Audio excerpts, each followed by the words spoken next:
The Legend of Bloody Mary.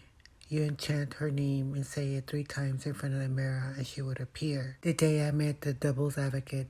Angel, the most beautiful creature I had ever seen. Blue eye, blonde hair, light skin, beauty, with a perfect body.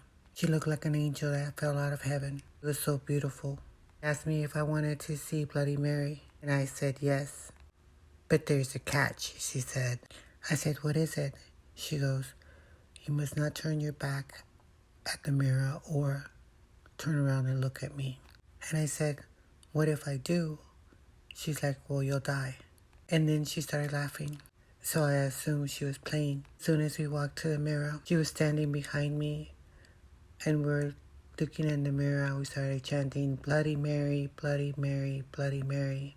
On the third Bloody Mary, Angel's face, hair started getting longer and longer till it touched the floor. Her face turned that of an old lady. The nails on her fingers got longer and longer. Not human, more like a predator's nails. They can tear the meat of flesh apart. Obviously, started getting scared. Then I remembered a story my great-grandmother had told me once. She told me, never turn your back on a demon.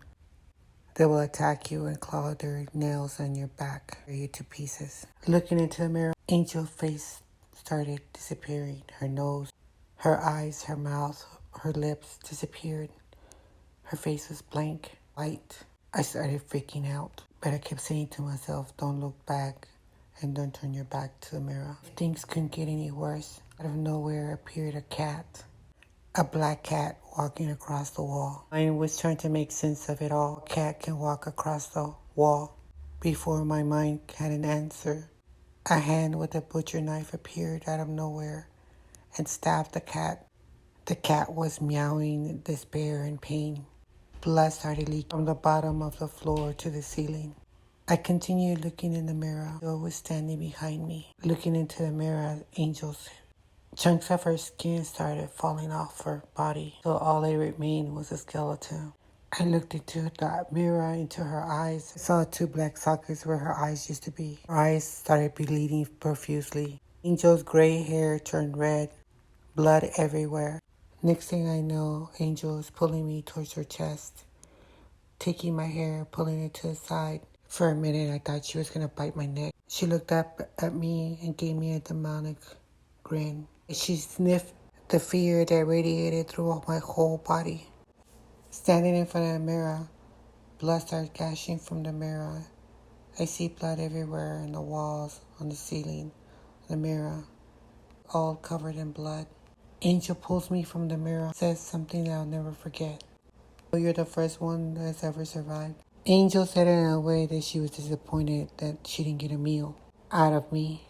Angel tells me, you're ready for the next step. She takes me into the living room, shows me a black Bible, the Devil's Bible, and tells me, this book contains black magic. Do you want to read it? But there's a catch. You will lose your soul. It was hard to fathom. A minute ago, she was an old lady, no face. Then she was a skeleton. Angel asked me once more, do you want to lose your soul? I was looking into her eyes and I realized she had no soul. She had lost her soul, sold her soul to the devil. Angel was a demon collecting souls for the devil. I said, no, I want my soul. I do not remember what I said. I ran as fast as I could. I do not remember my feet touching the ground. The reason you haven't heard this version of Bloody Mary is because no one has ever survived and lived to tell the story. Do you know anyone who's seen Bloody Mary and lived to tell? To this day, I'm haunted by the memory. I believe Angel was a demon collecting souls for the devil. If you ever encounter a demon who offers you things in exchange for your soul, that's the devil. Be careful with the warning signs. Nothing is worth losing your soul over. But don't forget that the devil and the demons are once angels and they can take the form of the most beautiful maidens or men in the world. Do not forget that God is our Savior and He's the only true God in the world. Comment on which part was your favorite. Like and share. And please look at my other contents.